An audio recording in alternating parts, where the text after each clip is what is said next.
Today, we shall reflect on the life of St Julie Billiart. Born on the 12th of July 1751, Marie Rose Julie was the fifth of 7 children of a devout family that owned a small business in Picardy, France. Early in life, she showed a deep attachment to things spiritual, and at the age of 14 took a vow of perpetual chastity. 2 years later, misfortune overtook her father. His business failed miserably, and Julie thenceforth had to hire out and work for others.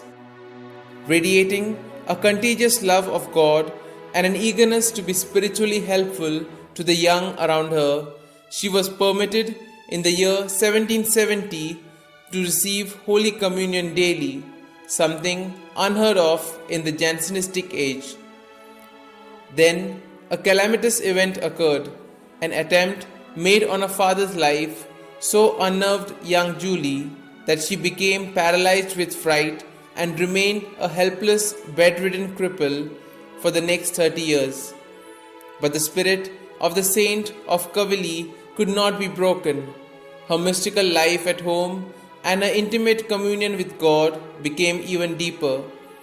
During the 6 terrible years of the French Revolution, she was repeatedly in danger of death at the hands of the Republicans and had to be moved from one place to another. Mass and Holy Communion were only possible at odd intervals, whenever some 100 priests was in the neighborhood. Through it all, Julie continued to direct her works of charity from her home, being particularly anxious to offset the evil doctrines of the day by providing through pious friends for the education of poor orphans and later on of girls in general.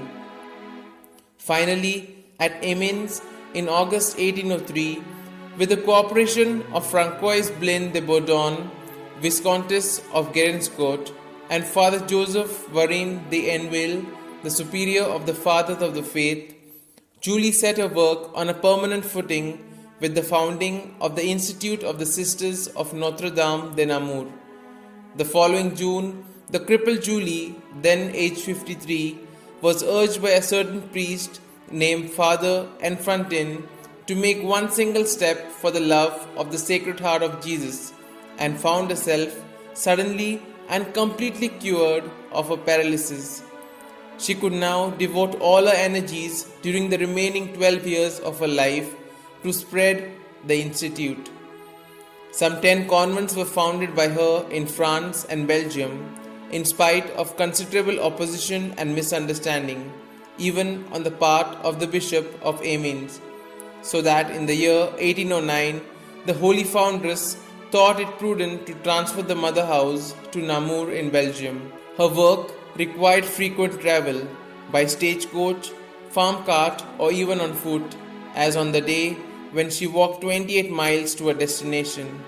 Her strength and courage seemed inexhaustible, her zeal for souls and her ardent charity making all deprivations and sufferings appear of little significance.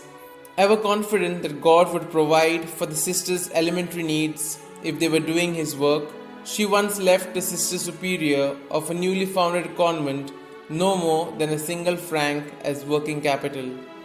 The Sisters of Notre Dame de Namur have since Julie's death on the 8th of April 1816 extended their beneficial work to all parts of the world, and even today, those pupils who can pay for their education form only a fraction of the great number who receive theirs free of charge. She was beatified in 1906 and she was canonized by Pope Paul VI in 1969.